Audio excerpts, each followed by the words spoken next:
সমঝোতা করতে করতে শেষ পর্যন্ত প্রায় 100 আসন আমাদের ছেড়ে দিতে হতে পারে। কমপক্ষে 200 আসনে আমরা ইনশাআল্লাহ ইলেকশন করব।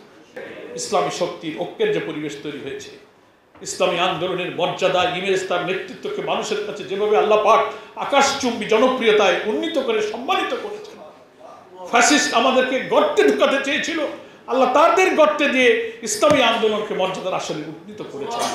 এই শুকরিয়া আদায় করার জন্য আসুন যার যার নির্বাচনী এলাকায় এখন থেকে প্ল্যানিং করেন, কবে আমি বাড়িতে চলে যাব। যেতে যতক্ষণ দেরি হচ্ছে সেখানকার সাথে যোগাযোগ রাখেন, নিজের ইউনিয়ন, নিজের উপজেলা, নিজের ওয়ার্ডে আপনি কাজ করেন। আর যদি মনে করেন যে সেই আসনগুলোতে নির্বাচনে এমন কিছু আসন আমাদের থাকবে, 300 আসনের সব আসনে আমরা নির্বাচন করতে পারবো না। যদিও আমরা 300 আসনে আমরা চূড়ান্ত করেছি, প্রাথমিক বাছাই হয়ে গেছে, কিন্তু আলটিমেট কথা যাদের সামনে আমরা সমঝোতা করব, যাদের সঙ্গে একটা ঐক্য হবে ইনশাআল্লাহ, সে পরিবেশ এগিয়ে যাচ্ছে। যাদের সঙ্গে যে কয়টা দলের সাথেই হোক কিছু সিট তোমাদের ছাড়া লাগবে, নাকি বলেন? কিছু সিট আমাদের ছাড়া লাগবে, তা না হলে তার ঐক্য হবে না।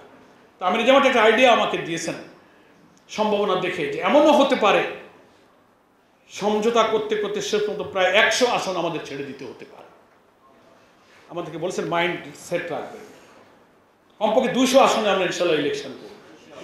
হয়তো 100 বা তার কিছু কমও যদি ছাড়ি, তাহলে এমন কিছু আসন থাকবে যে আমাদের ছেড়ে দিতে হবে, অথবা সেই আসনগুলো নতুন কখনো আমরা ইলেকশন করিনি, যে তার সম্ভাবনা একেবারেই ক্ষীণ, এরকম 2-4টা আসনও কিন্তু থাকতে পারে। সেটা আপনারা বুঝে শুনে যদি মনে করেন যে আমি খুলনাতে থাকি, সাংগঠনিক কাজ করি, এখানে আমি রোপণ, তো আমার যে সিট ওটা হয়তো ছেড়ে দেওয়ার মতো একটা সিট একেবারেই সম্ভাবনা নাই, তাহলে আমি অনুরোধ করব আপনি ভোটার ট্রান্সফার হয়ে ভোটার তালিকার নাম বদল করে আপনি খুলনাতে থাকেন।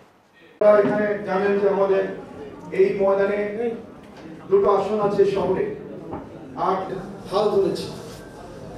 আবার আমরা একটা নির্দিষ্ট সময় শহর ছেড়ে চলে গিয়েছি।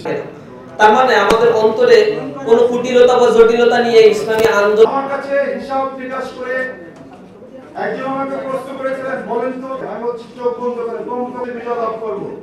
সে বললো যান, তাহলে তারা যে ধারণাটা করে আমাদের ভিতরে এই ধারণাটা আরো বেশি জন্মানো দরকার। আল্লাহ হাফেজ। বাংলাদেশ জিন্দাবাদ। ইসলামী ছাত্র শিবির। অধ্যাপক মিয়া গোলাম পরোয়ার সহনেত্রী।